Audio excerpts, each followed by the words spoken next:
You? Could I check the color of your socks? I just want to make sure I'm talking to the right guy. 1 second.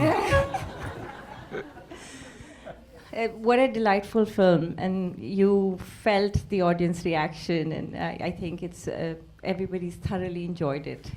It's only the second time I've watched the film with an audience, and it's really, really gratifying to have you guys there. Thank you. Thank you. You made the film come alive. Thank you.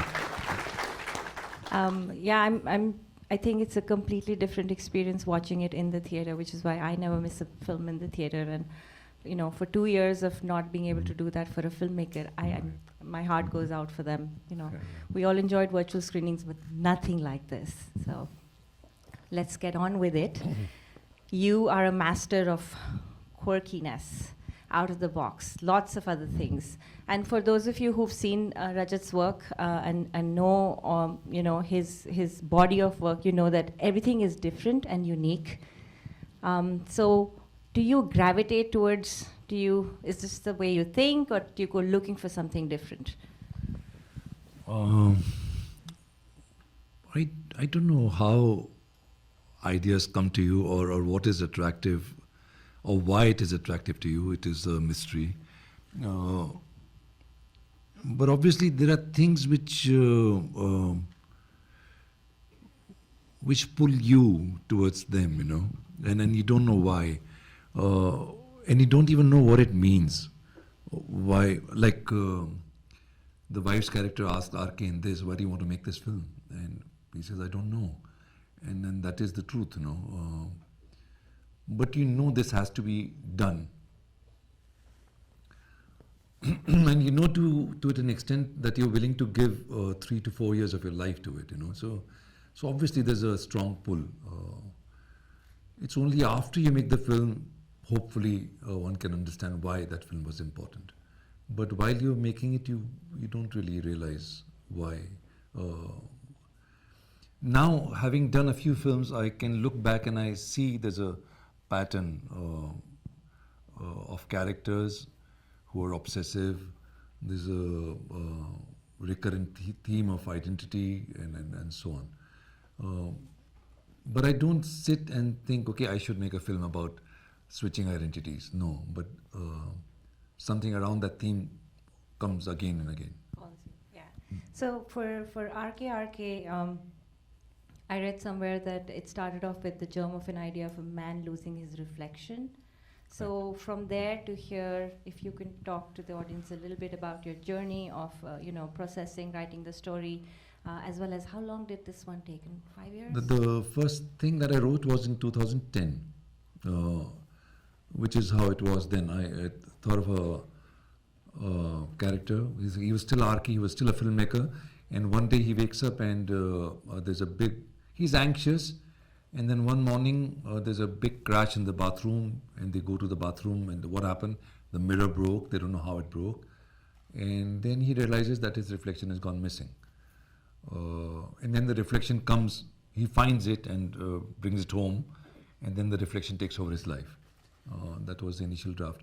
Something didn't quite work, and then it came back in this shape. But yeah, these ideas take time and they evolve over the years.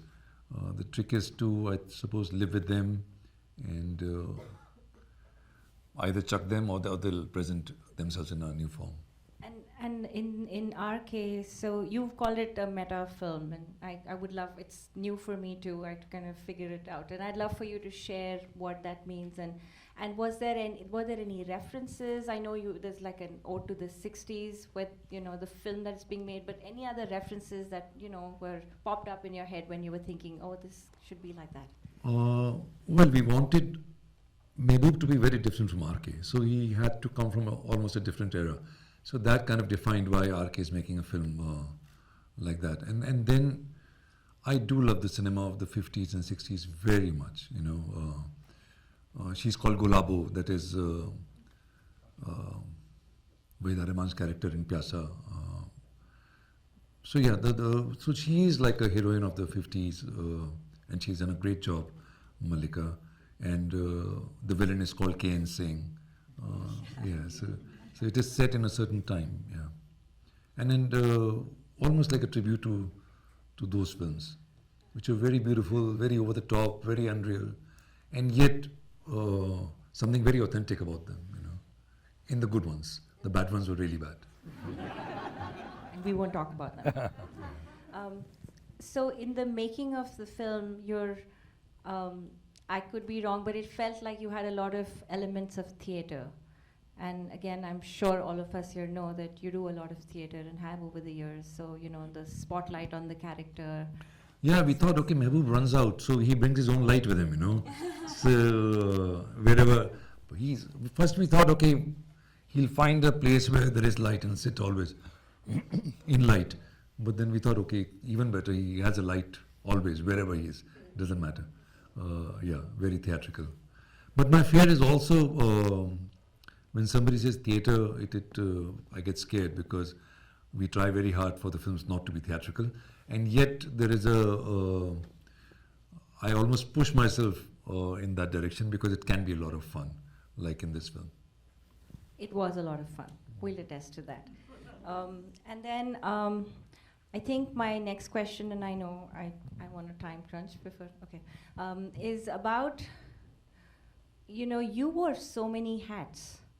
So you're a writer, you're a director, you're the actor, but you're also playing a double role. And I mean, at any given point on set, you must be having like 4 hats on. Why would you subject yourself to something like that? Why did you not ever think I should cast somebody else? Normally I don't want to act in the films that I direct. But this one I knew from the beginning that it had to be me.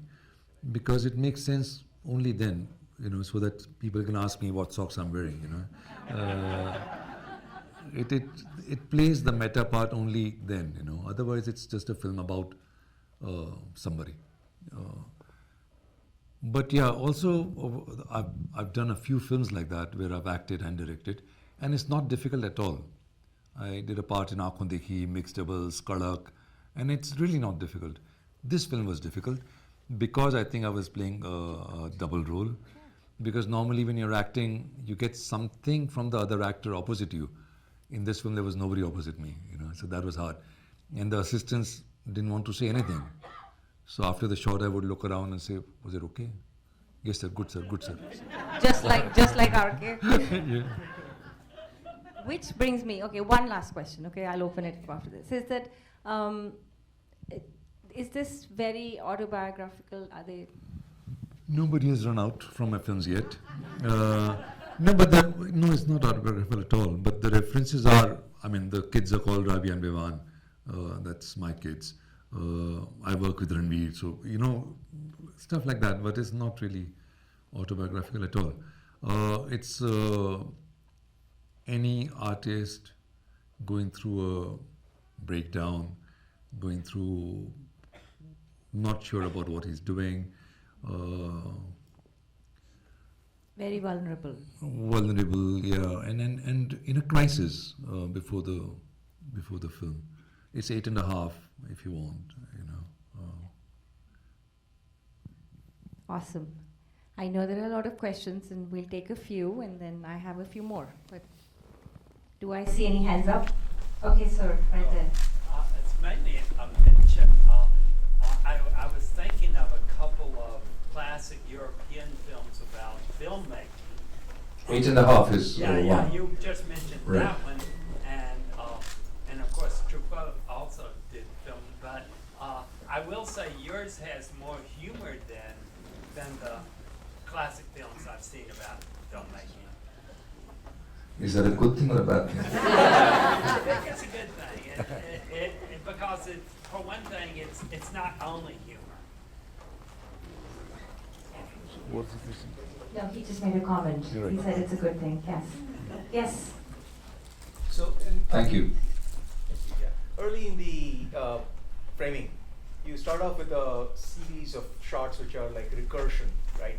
You have the same character coming in and out of the doors. What was that supposed to set up in the audience and our expectations, actually? And it keeps coming back. Yeah, it does. Come on, Rajat. No, it's there. It's there for you to. I mean, it's whatever you want. Yeah, it was a good punctuation. That's what. But I wanted to see what you had in It's mind. his nightmare, Yeah. and it is about a split. It's the film can be seen as a breakdown. Right. You know, he is splitting. He is trying to reorganize himself within, in a way. Yes. One question, Rajat, is it a big critique on the Mumbai film industry as it is in terms of, because you are saying that it's very commercial and it's very schedule driven and you're not getting creative freedom enough, or? It is all of that, but this is not a comment on that.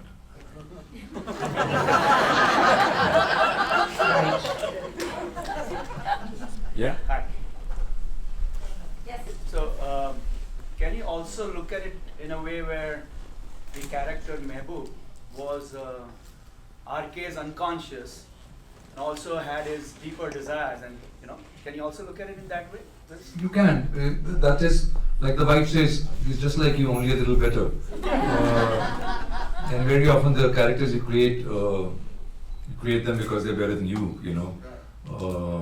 And he also falls in love with a character. And she's the most beautiful, most perfect woman. And nobody in real life is as good as her, obviously. So yeah, these are all the subconscious elements that we desire and we want to be. How did you get Malika to get on board with this project? It's very different. I from just- her world is doesn't I seem didn't to think be of the exactly, indie film world. and that is why I didn't think of her. And then we were auditioning, we were meeting actors, and the office boy at my office, he said, "Sir, Malika." I said, "Okay, I'll send her the script. It's a good idea." And she responded with such warmth. She's a fan of Akudi. She had seen it. I didn't know that.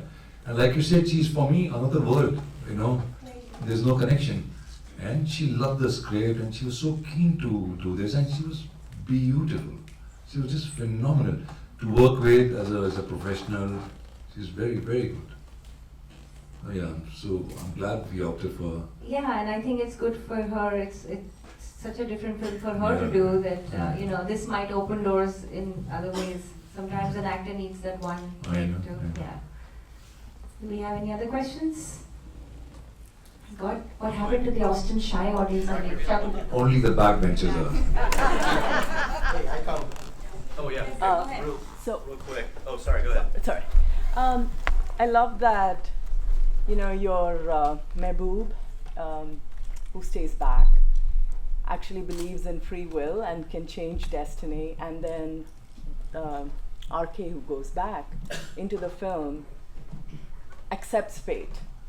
So, where are you there? What do you believe? What do I believe? Yeah, well, I think we are trained to believe in free will, right? We insist that it exists. We try and reinforce that idea that it exists. But it's very tricky. I'm a gambler, so for me, destiny is like the cards that you get, and free will is the part that you make of the cards, how you play it. But I think we are given cards. I mean, it is very simple. If I was born in a certain family and not in that other family, it's all given, right? I didn't choose that. It was given to me. The genetic structure I didn't choose. It was given. So a lot of it is given. What you make of it, of course, you can make different things out of it. But a lot of us are written already. And then we try and disprove that by, I think, creating things, creating work. So that, I think, is our attempt, or by falling in love. That is our attempt to say that no, we exist. We are free. Question at the back. Sorry. Yeah. I would love to understand how similar your directing style is, like in real life, compared to RJ's directing style in the movie? Any parallels or like similar mechanisms? We don't see much of his directing style, except that he wants one character to improvise. But I work a lot with improvisation. I thrive on improvisation. So the script is really just a springboard for us to take a leap from. You know, I've worked with the same cameraman for 9 films now. This was our 8th film, and we've just finished one more. This has been the same cameraman since '95, and we decided on the first film that I will never do a shot breakdown. So we've never had a shot breakdown in the last 25 years. Which means it's not that we don't work enough on our films. We do a lot of pre-production work, but I don't want to know what we're going to do on that day, because I feel maybe partly related to your question. I feel if you already know, then there is no joy in it. Then it becomes execution. So for me, it's very important to not know, and I also believe that what you know is always limited, because it's limited by what you know, by how you know it.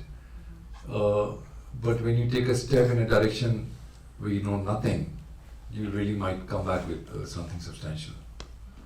That's a firm belief I have. So we go on the set, we ask the actors how they would play it, and we take it from there. It's a little scary, but I think it's worthwhile. Do we have another question? I loved how when the K.S. Singh comes and meets his creator, how respectful he was. Was that scripted or was that improvised? That was good. That was good. Yes. So it seemed like the character of Mehboob and RKAY were perfectly happy switching roles, but at the end I was pretty sad. She said it looked like Mehboob and RKAY were very happy switching places, both of them, but she was kind of... You know, the wife liked Mehboob better. Hello. That's what makes She it got a right. better deal. And RKAY liked Gulabo better. Come on, they're both happy. He left his kids. Even the kids prefer the other guy. The bastards that they were. What the hell? I was sad. So I know. I was also sad for RKAY. You left me holding the sadness. But also somewhere for RKAY to go into the film, even when he knows he's going to die, it's important for him to. That's the only way for him to finish the film. That's the other aspect of it, rather than change the ending of the film. He goes in to finish the film. That's how committed he is to the story. Sorry? He's so committed to his story, he's willing to die for it, literally. Well, the film has been finished, so it can reach you. Blame it on us. Okay, this has been a fun conversation. I'm giving out one last question in case somebody wants to take it. You got it. It's not a question, it's just a compliment of how well the film was directed. So you have given each, it's kind of a fragment. So when you choose characters and you give them the script, okay, you have to do this at the time. The timings and the detailed, you have given each emphasis to each character. And that is like a wholesome recipe, you actually created.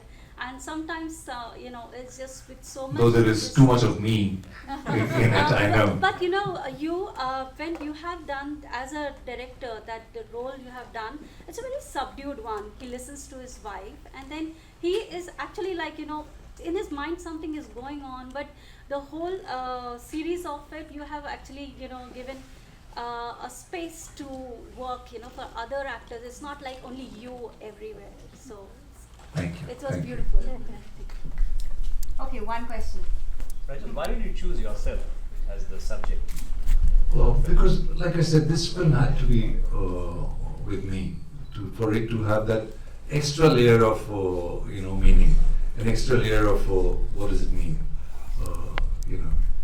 If somebody else was playing it, it would just be a story. I think this does a little more, you know. Is it, what part of truth is it? You know, how much truth, what is fiction? That play can be better. I have one question, I'm sorry, yeah. So, there's a subtle thing which I observed in the movie. There were two climaxes which were played, right? The first one is where Gulabo made a mistake of calling him Mehboob twice, right? And we all laughed at it. The second one, towards the very end, she only called him once. Now, does that mean Gulabo... Editing. Editing? Or is it like she improved herself with the other RK? All right. Wow, that's a good way of looking at it. Thank you. Now I'll know what to say at the next interview. He was really paying attention. That's cool. All right. Thank you very much. There's a short film after this, which I believe is very good. So stay for it, please. And I'll be outside after the short film, and we can continue the conversation. Thank you, Rajat. Let's give him a round of applause. Thank you so much. Thank you.